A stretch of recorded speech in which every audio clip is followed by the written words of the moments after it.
নমস্কার, ভদ্রসর study class চ্যানেলে তোমাদের স্বাগত।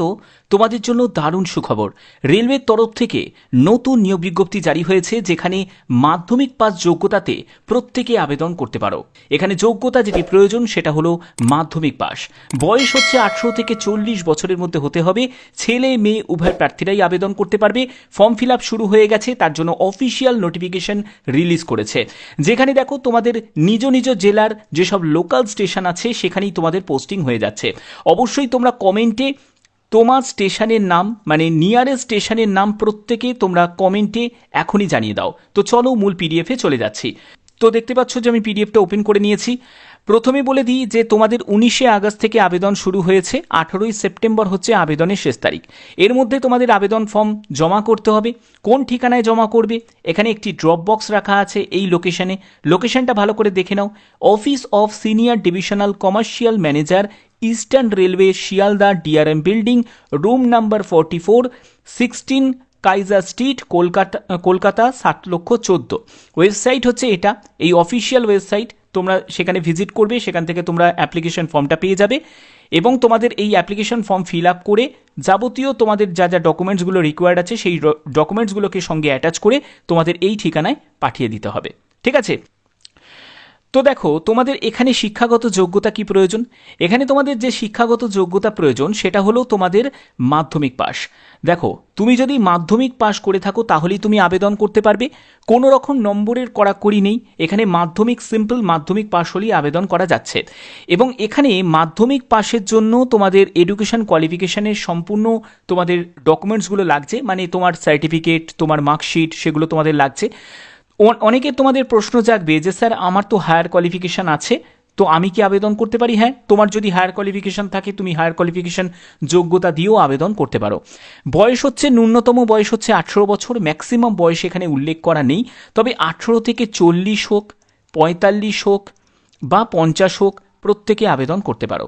এবং তার জন্য তোমাদের এজ প্রুফ ডকুমেন্টস সেটাও তোমাদের প্রয়োজন হচ্ছে, মানে ডেট অফ বার্থের সার্টিফিকেট হতে পারে বা 10th অ্যাডমিট কার্ড হতে পারে, যেখানে তোমাদের ডেট অফ বার্থ মেনশন করা আছে। ওকে, তো এই যে তোমরা ফর্মটা দেখতে পাচ্ছ, এই ফর্মটা হচ্ছে তোমাদের ফিল আপ করতে হবে। এবার এই ফর্মের ফিল আপ করার ওপরই কিন্তু সম্পূর্ণ ডিপেন্ড করছে যে তোমার এখানে সিলেকশনের ব্যাপারটা। কারণ প্রথমে যেটা হবে সেটা হলো তোমাদের ফর্ম স্ক্রুটিনি করা হবে। এবার স্ক্রুটিনি করার সময় যদি কোনো রকম জায়গায় তোমার ভুল ধরা পড়ে তাহলে সেই ফর্ম তোমাদের রিজেক্ট হয়ে যাবে। এবার তুমি ফর্মটা কিভাবে ফিল আপ করবে? প্রথমে হচ্ছে যে ক্যান্ডিডেটের নেম, তারপরে হচ্ছে ক্যান্ডিডেটের ফাদার বা হাজবেন্ডের নেম, যারা বিবাহিত মহিলা তারা হাজবেন্ডের নেম এখানে উল্লেখ করবে। তারপরে হচ্ছে তোমার এজ, তোমার ডেট অফ বার্থ এখানে মেনশন করতে হবে। এডুকেশন কোয়ালিফিকেশান তুমি চাইলে 10th পাস দিয়েও ছেড়ে দিতে পারো, তুমি চাইলে তোমার হায়ার কোয়ালিফিকেশানও দিতে পারো। তবে আমি একটা কথাই তোমাদের বলবো, যখন তুমি ডকুমেন্ট ভেরিফিকেশন করাতে যাবে তখন তুমি হায়ার কোয়ালিফিকেশানের সম্পূর্ণ ডিটেলসটা দিও, বাট এমনি যখন তুমি ফর্ম ফিল আপ করছো তখন তুমি 10th পাস যোগ্যতা দিয়েই আবেদনটা করো। ঠিক আছে? এবার হচ্ছে তোমার জেন্ডার, তুমি মেল না ফিমেল সেটা তোমাকে এখানে মেনশন করতে হবে। তোমার আধার কার্ডের নাম্বার প্রয়োজন, তোমার প্যান কার্ডের নাম্বার প্রয়োজন, তোমার রেসিডেন্সিয়াল অ্যাড্রেসের সম্পূর্ণ ডিটেলসটা লাগছে, যেখানে তোমার জেলার নাম উল্লেখ করতে হবে এবং পিনকোড নাম্বারটাও উল্লেখ করতে হবে। এবং কমেন্টেও অবশ্যই তোমার জেলার নাম অবশ্যই তোমরা প্রত্যেকে এখনই জানিয়ে দাও। এবং তোমার যে নিয়ারেস্ট স্টেশন আছে, অর্থাৎ তোমার কাছের যে স্টেশন আছে, ঠিক আছে, তো সেই স্টেশন, রেলওয়ে স্টেশনের নামও কিন্তু অবশ্যই তোমরা প্রত্যেকে কমেন্টে জানাবে। ঠিক আছে? এর পরবর্তী হচ্ছে তোমার মোবাইল নাম্বার অবশ্যই এখানে উল্লেখ করতে হবে। Distance from residence two station, অর্থাৎ তুমি যে স্টেশনের জন্য অ্যাপ্লাই করছো সেই স্টেশন থেকে তোমার বাসার দূরত্ব কত সেটা তোমাকে এখানে কিলোমিটারে উল্লেখ করতে হবে। এর জন্য তোমরা গুগল ম্যাপের সাহায্য নিতে পারো। ঠিক আছে? এবং তুমি কোন স্টেশনের জন্য অ্যাপ্লাই করছো সেই স্টেশনের নামও তোমাকে এখানে উল্লেখ করতে হবে। তোমাদের যে পোস্টে নিয়োগটি করা হচ্ছে সেটা হলো এটিভিএম ফ্যাসিলিটেটর পোস্টে তোমাদের নিয়োগ করা হচ্ছে, একজন টিকিট বুকিং সহায়ক পোস্টেই তোমাদের নিয়োগ করা হচ্ছে। তুমি কি অলরেডি কোনো জায়গায় কি এটিভিএম, ঠিক আছে, ফ্যাসিলিটেটর পোস্টে কি কর্মরত ছিলে? যদি কর্মরত থাকো তাহলে সেটা তুমি এখানে উল্লেখ করতে পারো, আর যদি না থাকো সেটার জন্য তোমাকে এখানে এনআইএল মেনশন করে দিলেই হয়ে যাবে। ওকে, এর পরবর্তী হচ্ছে তোমাদের একটা ডিক্লারেশনের ফর্মের জায়গা আসছে, সেখানে তোমাকে সই করতে হবে এবং প্লেস দিতে হবে এবং তোমাকে ডেটটা উল্লেখ করতে হবে। হয়ে গেল এখানে অ্যাপ্লিকেশন ফর্ম ফিল আপ করা। এবার তোমাদের কি কি ডকুমেন্টস নিড আছে সেগুলো ভালো করে দেখে নাও। প্রথমত যেটা লাগছে সেটা হলো এজ প্রুফ ডকুমেন্টস হিসাবে সম্পূর্ণ ডিটেলসটা লাগছে। মানে হচ্ছে তোমার এখানে ডেট অফ বার্থের সার্টিফিকেট অথবা তোমাদের 10th অ্যাডমিট কার্ড, ঠিক আছে, সেটা তোমাকে মেনশন করতে পারো, অথবা তুমি আধার কার্ড, প্যান কার্ড বা any other government ID proof সেটাও তুমি মেনশন করতে পারো। ওকে, এবং যেটা তুমি দিচ্ছ অবশ্যই তোমাকে এখানে ইয়েস বলে লিখে দিতে হবে। এরপরে হচ্ছে অ্যাড্রেস প্রুফ, সেখানে আধার কার্ড দিলেই তোমার অ্যাড্রেস প্রুফ হয়ে যাচ্ছে। এডুকেশন কোয়ালিফিকেশান, অবশ্যই তোমাদের মাধ্যমিকটাই প্রয়োজন। আমি আগেই বললাম যতই হায়ার কোয়ালিফিকেশান থাকুক মাধ্যমিক যোগ্যতা দিয়েই তোমরা আবেদন করো। শুধু যখন তোমাদের ডকুমেন্টসগুলোকে চেক করা হবে তখন তুমি কি করবে, তোমার হায়ার কোয়ালিফিকেশানের সম্পূর্ণ ডিটেলসটা তুমি সঙ্গে নিয়ে যাবে, ঠিক আছে। এর পরবর্তী হচ্ছে তোমার প্যান কার্ড, সেটাও তুমি দিচ্ছ, তার জন্য এখানে অবশ্যই তোমাকে ইয়েস করতে হবে।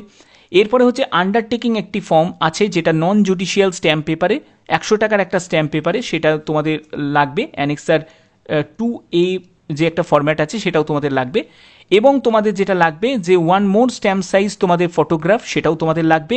ইস্যু অফ আইডেন্টিটি কার্ড, ঠিক আছে, মানে তোমার একটা আইডি কার্ড তোমাকে দেওয়া হবে, তার জন্য তোমাকে একটা স্ট্যাম্প সাইজের ছবিও তোমাদের প্রয়োজন আছে, ঠিক আছে। এখানে তোমরা আইডি কার্ডও পাবে। এর পরবর্তী হচ্ছে if the applicant existing ATVM ফেসিলিটেটার। তো দেখো তুমি যদি আগে যদি কোনো জায়গায় যদি এরকম পোস্টে যদি কাজ করে থাকো তাহলে অবশ্যই সেটা তোমার জন্য, এটা সকলের জন্য নয়, ঠিক আছে। এর পরবর্তী হচ্ছে তোমাদের এখানে দেখো এই হচ্ছে তোমাদের একটি আন্ডারটেকিং ফর্ম, এই ফর্মটাও তোমাদের ফিল আপ করতে হবে, যেখানে তোমার নাম, তোমার ফাদার নেম দিতে হবে, তুমি কোথায় থাকো সেটা দিতে হবে, তোমার স্টেশনের নামটা উল্লেখ করতে হবে, কোন ডিভিশনে অ্যাপ্লাই করছো সেটা তোমাকে এখানে উল্লেখ করতে হবে। এবং এই ফর্মটা তোমরা একবার রিড করে নিতে পারো। এই ফর্মটাও তোমাদের এখানে সই করতে হবে, এখানে প্লেস দেবে এবং এখানে ডেট দেবে। এই ফর্মটাও তোমাদের ফিল আপ করে একসঙ্গে কিন্তু অ্যাটাচ করে তোমাকে জমা করতে হবে। জমার ঠিকানা তোমাদের অলরেডি ক্লিয়ার করে দিয়েছি, ঠিক আছে, ঠিক আছে, এগুলো অবশ্যই খেয়াল রাখবে। এবং আরেকটা জায়গা দেখো, টার্ম অ্যান্ড কন্ডিশনে যেটা বলেছে, যারা যারা তোমরা সিলেক্টেড হবে, selected by the applicant can apply for 1 station only, ঠিক আছে। তো অর্থাৎ যে কোনো একটি স্টেশনের জন্যই তোমাকে আবেদন করতে হবে, তুমি একাধিক স্টেশনের জন্য আবেদন করতে পারবে না। এবার দেখো তোমাদের কোন কোন স্টেশনে এই নিয়োগটি করা হচ্ছে, আমি স্টেশনের ডিটেলসটা তোমাদের দেখাচ্ছি। দেখতেই পাচ্ছ যে ইস্টার্ন রেলওয়ের তরফ থেকে এই নোটিফিকেশনটা জারি হয়েছে, যেটা হচ্ছে একটা টেন্ডার নোটিশ জারি হয়েছে, যেখানে 570টি এটিভিএম ফেসিলিটেটার্স পোস্টে তোমাদের নিয়োগ করা হচ্ছে একদম আনরিজার্ভে। এবং এখানে দেখো কোন কোন স্টেশন আছে।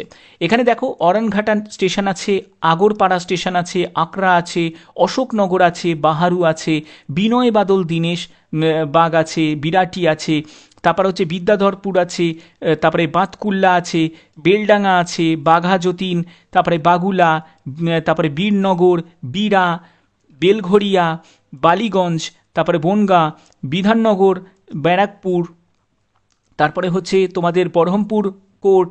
এছাড়া দেখো আরও আছে, বারুইপুর আছে, তারপরে হচ্ছে বিশরপাড়া কোদালিয়া আছে, তারপরে বসিরহাট আছে, ভাসিলা আছে, বারাসাত আছে, বেতুয়া দহরি, তারপরে হচ্ছে ভাগওয়ানগোলা, চাকদা, তারপরে হচ্ছে চাঁদপাড়া, ক্যানিং, তারপরে হচ্ছে চম্পাহাটি, তারপরে হচ্ছে চম্পাপুকুর, বালিঘাট, তারপরে দেউলা, দক্ষিণেশ্বর, তারপরে হচ্ছে দক্ষিণ বারাসাত, তারপর Dumdum cantonment, Dumdum junction, Durganagar, diamond Harbour, Dhakuria, Dhamua, তারপরে হচ্ছে দত্তপুকুর, ফুলিয়া, গোবরডাঙ্গা, তারপরে হচ্ছে গোচারণ, তারপরে হচ্ছে গঙ্গাপুর, তারপরে হচ্ছে গড়িয়া, গোপালনগর, তারপরে ঘুটিয়া শরীফ।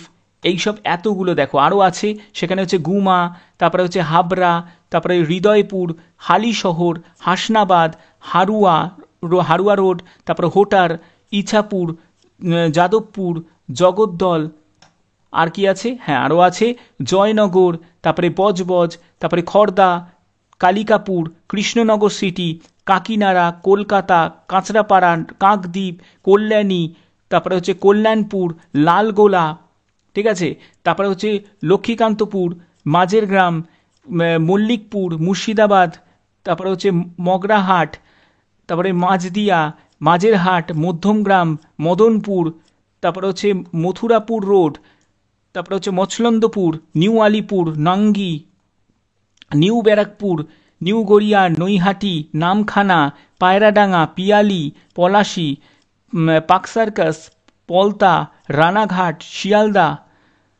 এরপরে হচ্ছে তোমাদের সোদপুর, শিমুরালি, শ্যামনগর, তারপরে হচ্ছে সংগ্রামপুর, আরও আছে।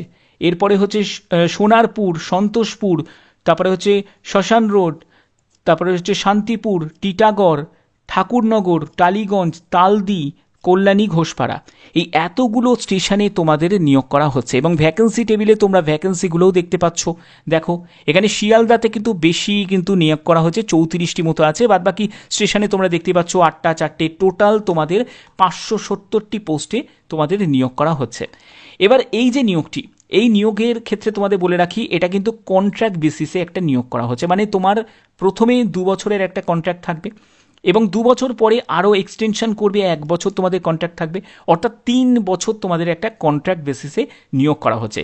কিন্তু এখানেও কিন্তু আছে, মানে তোমার পারফরমেন্স যদি ভালো হয়, তাহলে কিন্তু তোমাকে অবশ্যই কিন্তু এটাকে কন্টিনিউ করার সুযোগ দেয়া হবে এবং সেটাও কিন্তু মেন যে অথরিটি আছে তারাই ডিসাইড করবে। এবং দেখো তোমাদের এখানে যে ফেসিলিটেটার যারা মেল ক্যান্ডিডেট হবে তাদের ক্ষেত্রে হোয়াইট শার্ট আর ব্লু ট্রাউজার, ঠিক আছে, এবং তোমাকে আই কার্ডও দেওয়া হবে। আর যারা ফিমেল তাদের ক্ষেত্রে ব্লু শাড়ি, ব্লু সালোয়ার আর ব্লু কামিজ, এটা তোমাদের একটা ড্রেস কোড থাকবে এবং তোমাদেরও কিন্তু আই কার্ড কিন্তু দেওয়া হবে, ঠিক আছে। এই সব সুযোগ সুবিধাগুলো তোমরা যথারীতি এখানে পেয়ে যাবে।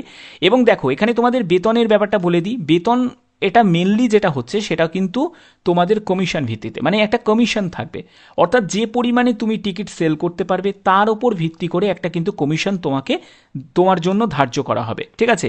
এবার সেটা কিন্তু ডিপেন্ড করছে, দেখো তুমি যদি একটা শিয়ালদার মতো বিজি স্টেশনে যদি তুমি নিয়োগ পাও, ঠিক আছে, আমি তোমাকে একটা কথাই বলবো, যদি তুমি শিয়ালদার মতো যদি একটা বিজি স্টেশনে যদি তুমি নিয়োগ পাও তাহলে কি হবে, সেখানে প্রচুর টিকিট সেল করতে পারবে, তো অবভিয়াসলি তোমার পার্সেন্টেজ, যে কমিশনের পার্সেন্টেজটা সেটা বেশি হবে।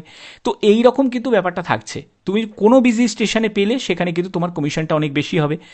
তো এইটা কিন্তু সম্পূর্ণ ডিপেন্ড করছে তোমার কাজের ওপর ডিপেন্ড করছে, তুমি কি পরিমাণে টিকিট সেল করতে পারছো তার উপর ডিপেন্ড করছে। তো মেনলি কাজ হচ্ছে এটাই, ওকে। তো টিকিট তোমাকে বুকিং করতে হচ্ছে, টিকিটের সম্পূর্ণ তোমাকে দায়িত্ব থাকছে, এগুলোই তোমাকে করতে হবে এবং তোমাকে তোমার যা জায়গায় তোমার অসুবিধা হবে সেটা কিন্তু তোমাকে কমার্শিয়াল যে সুপারভাইজার আছে বা স্টেশন মাস্টার আছে যার তত্ত্বাবধানে তুমি কাজ করছো তাকে তোমাকে জানাতে হবে, ঠিক আছে। এবার এই অ্যাপ্লিকেশন ফর্ম এবং তোমাদের সম্পূর্ণ ডিটেলসটার জন্য তোমাদের আমি প্রোভাইড করে দেবো অফিসিয়াল সাইটের ভিডিও ডেসক্রিপশানে, তোমরা পেয়ে যাবে। তো ভিডিও ডেসক্রিপশন থেকে তোমরা সেটা ডাউনলোড করে নেবে, যারা আবেদন করতে ইচ্ছুক তারা আবেদন করতে পারো। তো এই হচ্ছে তোমাদের সম্পূর্ণ ডিটেলসটা তোমাদের কাছে তুলে ধরলাম। বাদবাকির জন্য আমি একটা কথাই তোমাদের বলবো, আচ্ছা এই ব্যাপারে তোমরা যদি ডিটেলস কিছু জানতে চাও তাহলে এখানেই দেখো তোমাদের যে ঠিকানাটা দেওয়া আছে, ঠিকানাটা ভালো করে একবার নোট ডাউন করে নাও, আমি ঠিকানাটাকে হাইলাইট করে দিচ্ছি। তোমরা এই যে ঠিকানাটা দেখতে পাচ্ছ, যে office of senior divisional commercial manager eastern railway Sealdah DRM building, room number 44, 16 Kaiser street, Kolkata 7,14,000। এই ঠিকানায় তোমরা যে কোনো স্টেশনে চলে গেলে হবে না, কিন্তু এই ঠিকানায় গিয়ে তোমাদের খোঁজ খবরটা নিতে হবে, ঠিক আছে। এই ঠিকানায় চলে যাও, এই ঠিকানায় গিয়ে, কারণ হাতে এখন অনেক সময় আছে, আবেদন করার আগে কী তোমাদের লাগবে কি না লাগবে সম্পূর্ণ ডিটেলসটা জানার জন্য অবশ্যই বলবো এই ঠিকানায় তোমরা সময় করে একবার চলে যাও। শুধু ফোন করলে কিন্তু চলবে না, কেউ ধরবে না, অফিসিয়াল জায়গায় তোমাদের পৌঁছাতে হবে এবং সেখানে তোমাদের যাবতীয় তথ্য আগে জেনে নিতে হবে আবেদন করার আগে, ওকে। আমি এটাই তোমাদের কাছে রিকোয়েস্ট করছি, যারা এখানে আবেদন করতে চাইছো, যারা মনে করছো যে এটা আমাদের কাছে একটা বড় অপরচুনিটি, তারা আবেদন করার আগে অবশ্যই এই ঠিকানাটায় তোমরা উপস্থিত হয়ে ভালো করে একবার জেনে নাও, তারাই সম্পূর্ণ ডিটেলসটা তোমাকে বলে দেবে, ঠিক আছে। এবং স্টেশনের নামগুলো তো তোমরা দেখেই নিলে। এবার তোমাদের যদি এই স্টেশনের মধ্যে যদি তোমার স্টেশন যদি না থাকে তাহলে তুমি কি করবে, তুমি অবশ্যই কিন্তু কমেন্টে আমাকে জানাবে, কমেন্ট করে আমাকে জানাবে যে তোমাদের নিয়ারেস্ট স্টেশনের নাম কি, সেটাও কিন্তু অবশ্যই তোমরা কমেন্ট করে আমাকে জানাবে, যাতে তোমাদের নিয়ারেস্ট স্টেশনের যদি কোনো আপডেট আসে সেই আপডেটটাও যাতে পৌঁছে দিতে পারি। সেটা ত্রিপুরা থেকে হোক বা আসাম থেকে হোক বা যে কোনো রাজ্য থেকে হোক, যারাই দেখছো তারাই অবশ্যই কমেন্টে জানাবে। আর যদি তোমরা এই লিস্টের মধ্যে তোমার স্টেশন পেয়ে যাও তাহলে তো ঠিকই আছে, অসুবিধা নেই। তোমরা এই ঠিকানায় গিয়ে বাদবাকিগুলো কোয়ারিজ করে নেবে এবং সেখান থেকেও তোমরা ফর্মটা ডাউনলোড করে দেখে নিতে পারো, বা তোমরা সেখান থেকেও কিন্তু ফর্মটা নিয়ে নিতে পারো। ঠিক আছে, এরা কিন্তু ম্যানুয়ালি ফর্মও তুমি পেয়ে যাবে সেখান থেকে। ঠিক আছে, এই যে ঠিকানাটা বললাম এখান থেকে তোমরা ম্যানুয়ালি ফর্মও তোমরা পেয়ে যাবে। এছাড়া তোমরা অফিসিয়াল সাইট থেকেও পেয়ে যাবে। এছাড়া আমি ডেসক্রিপশনেও দিয়ে দেওয়ার চেষ্টা করছি। ওকে, তো বাদবাকি হচ্ছে এই হচ্ছে তোমাদের সম্পূর্ণ আপডেট, যে আপডেটটা তোমাদের কাছে পৌঁছে দিলাম। এরকমই যদি গুরুত্বপূর্ণ তথ্য যদি পেতে চাও, প্রতিদিন যদি এরকম গুরুত্বপূর্ণ চাকরির আপডেট পেতে চাও, তাহলে অবশ্যই বলবো চ্যানেলটাকে সাবস্ক্রাইব করে রাখো, বেল আইকনটাকে অল করে রাখো। এখনের মতো এটুকুই, ধন্যবাদ।